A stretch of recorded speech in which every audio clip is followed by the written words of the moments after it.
Le preguntamos a don León Trachtenberg cómo podemos concebir entonces el tema de calidad educativa. Buenos días, bienvenido a Radio Onda Azul en Puno. ¿Qué tal? Muy buenos días, amigos. Permítame primero, por favor, saludar a todo el magisterio de Puno, en vista que voy a estar ahí en Puno el día 22 y 23 de marzo, en un evento justamente sobre que viene a denominarse el primer Congreso Regional de Gestión en la Calidad Educativa, que organiza el CBS y la Dirección Regional de Educación la autoriza. Y esto me va a dar la oportunidad de encontrarme con los maestros de Puno y conversar de manera directa temas vinculados a la calidad de la educación. Yo creo que usted ha hecho una buena introducción al señalar por un lado una gran cantidad de deficiencias que, dicho sea de paso, son de décadas, porque estamos hablando no solo del sector educación, estamos hablando de un Estado ineficiente, con altos niveles de corrupción en todos los sectores y por supuesto también en el sector educación. Y por otro lado, estamos hablando del esfuerzo de maestros, colegios, institutos, que procuran, a pesar de todas las dificultades, hacer innovaciones, tratar de avanzar contracorriente, tratar de ponerse al día, capacitarse para ver qué hay de nuevo en el mundo de la educación que les permita hacer un mejor trabajo. Y en esa tensión entre un Estado que no apoya, que no estimula, que no remunera bien, que es ineficiente, que es corrupto, y un magisterio con buena voluntad, con vocación, con pasión docente, es que los profesores tenemos que dar la batalla por la educación. Y en aquello que podamos contribuir, o yo personalmente pueda hacerlo, me encantará hacerlo. Claro, a ver, en este aspecto, hace unos instantes, contraproducente, a ver, don León, hace unos instantes nosotros teníamos uno de los dirigentes de construcción civil aquí en las cabinas de la radio, y ellos daban a conocer la nueva escala salarial, desde obreros, peones y etcétera, etcétera, que va a ganar 1.800, 1.700, 1.400, 1.200 soles. Entonces uno se pone a pensar, ¿cómo están los profesores remunerados en la actualidad, que tienen que ir en la realidad geográfica que tiene el departamento de Puno, a la ceja de selva, a las zonas altas de 4.000, 5.000 metros de altura? ¿Cómo ayudar a un Estado para que una escala salarial también sea proporcional? Son odiosas las comparaciones, pero ¿cómo poder también tener equidad, por ejemplo, dentro de la escala salarial?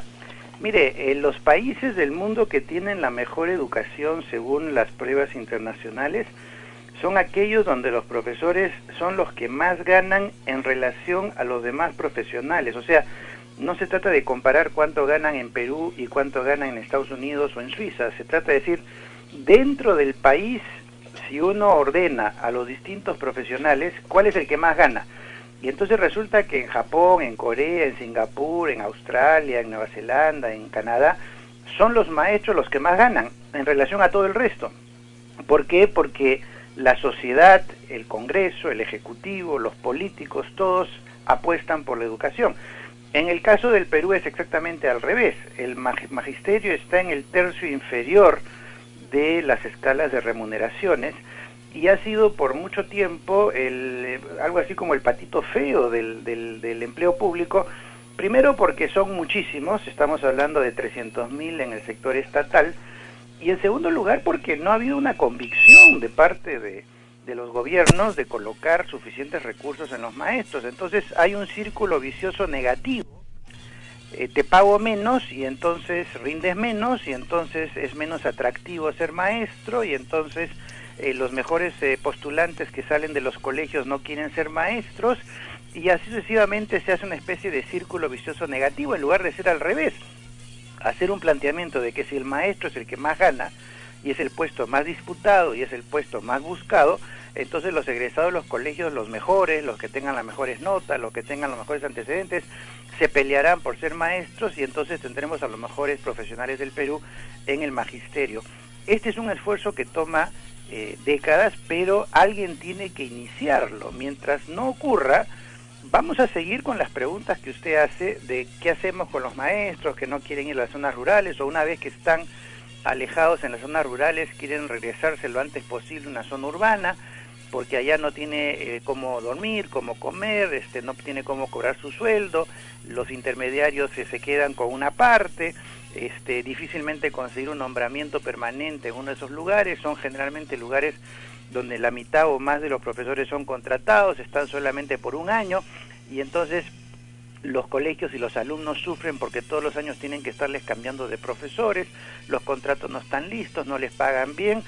Es un círculo vicioso. Ojalá yo pudiera ofrecerle pues una fórmula mágica que le diga cómo resolvemos esto. Mi única fórmula es: si un gobierno apuesta por la educación e inicia el proceso, entonces eso puede generar un movimiento de apoyo a la educación. Pero si los gobiernos lo que hacen es sobrevivir a lo que ya tenemos, entonces seguiremos discutiendo estos mismos temas año tras año sin salir de esta vuelta de trompo. Doctor Trachtenberg, buenos días, le habla Soledad Rosario. Interesante el panorama que nos presenta, pero también quería consultar lo siguiente: el tema de las capacitaciones a los docentes y el tema también de cómo puede a estas políticas nacionales que se tienen, tener políticas regionales que motiven al docente, pero también que motiven a los padres de familia para tener buenos resultados a futuro. Mire, una de las más importantes labores que puede desarrollar el gobierno regional y los gobiernos municipales, locales, es ofrecer capacitación de alto nivel a los profesores, porque nosotros sabemos que las capacitaciones que se ofrecen muchas veces desde el Ministerio de Educación o desde los gobiernos regionales son de nivel bien bajo. Los profesores van en la mañana, firman la planilla, van a tomar su lonche, después firman la salida, pero ni siquiera asisten o asisten medio dormidos a las capacitaciones, porque la verdad es que el nivel de los capacitadores que les ponen es bien bajo. Si hubiera un movimiento por que la mejor gente que hay en el Perú y también traídos del extranjero permanentemente estén actualizando los maestros del Perú en cuanto eventos se pudiera hacer en todas las regiones, y los maestros asistirían pues con muchas ganas, con mucho entusiasmo, aprenderían mucho y lo aplicarían de inmediato en sus quehaceres escolares. Entonces hay aquí una oportunidad desaprovechada. Yo he conocido muchísimos maestros por todo el Perú, tanto urbanos como rurales, con gran motivación, con gran interés, que quieren aprender, que quieren resolver problemas, pero a veces las capacitaciones son pues de un nivel tan bajo que muchos de los maestros que están presentes en la sala conocen mucho más que el capacitador. Por eso es que dentro de las posibilidades de aporte que yo pudiera tener gracias a la experiencia que la vida me ha regalado, mis estudios, yo trato de ir por distintos lugares del Perú a tratar de compartir con los profesores lo que conozco, lo que he visto, lo que he aprendido, lo que sé que funciona porque funciona en otros lados, tratando pues que los maestros saquen provecho de todo eso. Pero sin duda hay maestros muy motivados para capacitarse, pero también hay que reconocer de que muchas capacitaciones lamentablemente son de nivel bajísimo, que uno no aguantaría pues 10 minutos sentado escuchando con atención. Y esa es una preocupación que también lo hemos recibido aquí en Radio Onda Azul. El otro componente educativo son los padres de familia y son también los mismos niños. Y en estos días, por un año más y en forma consecutiva, se habla de la producción de libros. El precio, el contenido versus la reutilización de estos textos escolares en nuestro país. Estamos en la capacidad de tener una buena producción de textos escolares en el Perú. ¿Cuál es la diferencia entre un texto escolar para una institución educativa estatal y una particular? Los particulares los papás tendrán la capacidad económica, también se están quejando por si acaso, pero tienen la capacidad económica más que los papás que están que sus niños están en las instituciones educativas estatales. ¿Cómo podríamos ayudar a entender todo esto, don León, en torno de si es que nos va a ayudar o no un texto educativo?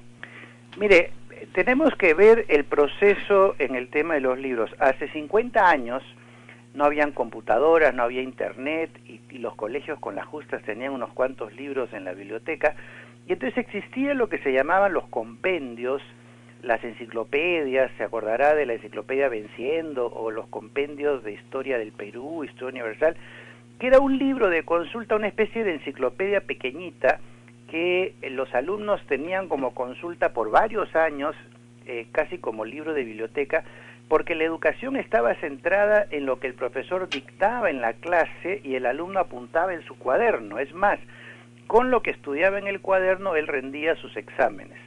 Eso era pues hace 50 años. Hoy en día, si nos proyectamos a lo que está ocurriendo en el mundo y va a ocurrir en los próximos 5 años, los alumnos ya no van a utilizar libros impresos. Todo lo que van a hacer es agarrar su tableta electrónica y van a tener libros digitales sobre los cuales van a interactuar y con los cuales van a trabajar, y además no van a tener uno, van a tener varias opciones por cada curso, y el alumno va a ser una especie de investigador de los temas más que un repetidor de lo que le diga el profesor. En ese proceso, entre el compendio de lectura o la enciclopedia desde 50 años y los libros digitales de los próximos 5 años, existe esta etapa intermedia de los libros programados, interactivos, que se han ido haciendo en las editoriales, donde se trata de que el alumno interactúe más, se le abren preguntas para que el alumno conteste, ejercicios para que el alumno conteste dentro del libro, para que no pierda el tiempo copiando lo que está en el libro, en el cuaderno. Eso, por supuesto, tiene un costo que tiene que tratar de ser lo más reducido posible, pero es este proceso de interactuar con el libro que hace que la educación sea más interesante y que el profesor pueda dedicarse a trabajar con los niños por grupo y que cada uno avance de acuerdo a su nivel sin tener que esperar a que todos sigan el mismo ritmo que marca el profesor desde la pizarra.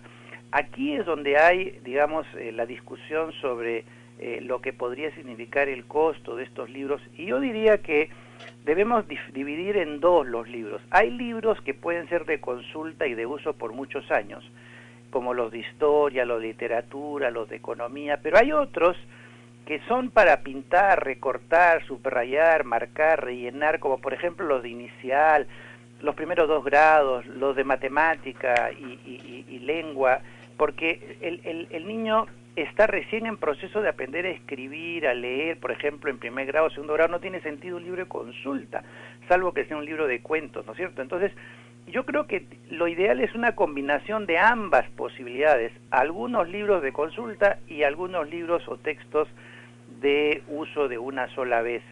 Ahora, cuando el Ministerio de Educación licita libros, son las mismas editoriales que hacen los libros para los privados, los que se presentan a los concursos públicos, pero el Ministerio les pone condiciones. Por ejemplo, les dice, queremos que tenga, por decir, 190 páginas, que tenga tal espacio entre líneas, que tenga tales y tales características de tamaño de hoja y demás. Entonces, lo que hacen las editoriales es agarrar el libro óptimo que ellos tienen y acondicionarlo a las condiciones que le pone el Ministerio y a los costos que el Ministerio está dispuesto a pagar. Entonces podemos tener un libro de la misma editorial que, vendido para el sector privado, tenga un poco más de volumen, más color, más páginas, y vendido para el sector público sea más reducido. Pero eso no necesariamente tiene que afectar pues la calidad, sino más bien es otro estilo de costos, digamos, otra estructura de costos. De manera que yo creo que el Ministerio sí está haciendo esfuerzos por poner en manos de los alumnos libros de calidad en la escuela pública, pero finalmente termina siendo pues un libro por alumno, cuando lo ideal sería de que el alumno pueda consultar pues varios libros, ¿no? Por ejemplo, en historia hay versiones distintas de la historia, en economía, por ejemplo, hay la visión socialista, la visión liberal, la visión estatista, el enfoque de mercado. No puede ser que el alumno tenga que tener una sola versión y no pueda nutrirse de distintas alternativas. Entonces, lo ideal sería que los alumnos puedan consultar varios libros y sacar sus propias conclusiones. Y eso es un tema que seguramente, bueno, va a seguir todavía en debate y el próximo año. No se va a acabar todavía. Además, que lo vamos a tener a usted la próxima semana. Don León, va a estar usted en Puno, ¿verdad? Efectivamente, en el Cine Puno hay un evento los días 22, 23 y 24 de marzo. Yo voy a estar 22 y 23 y se llama Primer Congreso Regional de Gestión de la Calidad Educativa. Lo organiza CEBS y tiene autorización de la Dirección Regional de Educación. Yo me he comprometido a participar, ya tengo mis pasajes para viajar, de tal manera de que si no median ningún imponderable, estaré ahí el 22 y 23 y tendré pues enorme placer de estar con los maestros. Voy a tratar 2 temas. Uno es todo lo que los educadores podrían aprender de la neurociencia y la psicología infantil para facilitar su trabajo escolar. Y el otro es cuáles son los paradigmas de la educación del siglo XXI que ya deberían sustituir a lo del siglo XX, porque han pasado muchas cosas, hay mucho desarrollo científico que tiene que penetrar también en el quehacer docente. Y eso es lo que también nosotros estamos interesados en escuchar. Muchas gracias por esta comunicación. Buenos días, Gentil, con Radio Onda Azul. Encantado, y un abrazo a todo el magisterio de Puno. Adiós.